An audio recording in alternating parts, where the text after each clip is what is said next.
Mga ka-truckers, 144,000 na tayo. Pero yung unit natin parang brand new pa rin.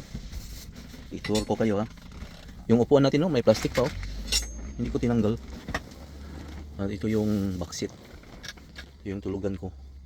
May extra kama pa dyan hindi pa yan nagamit, may plastic pa yan. Ito yung mga cabinet, lalagyan ng damit.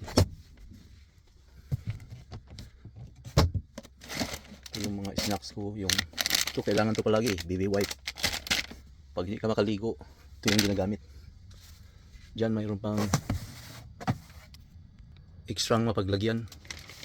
Dito rin. At may fridge tayo. At may microwave. Yan yung chinilas natin. Iniiwan ko yung sapatos ko doon para hindi marumihan dito. May inverter charge sa ilalim. Pwede kang magsaing ng kanin dito or magluto ng ulam. Yan yung mga tubig ko. Ito yung trash can ko. Ito mga snacks ko dito.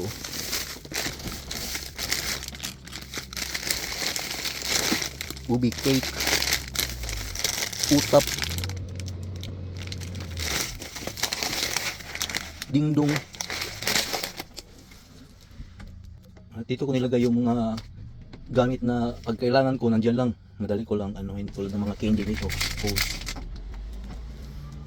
Matik tong unit natin, ka-truckers.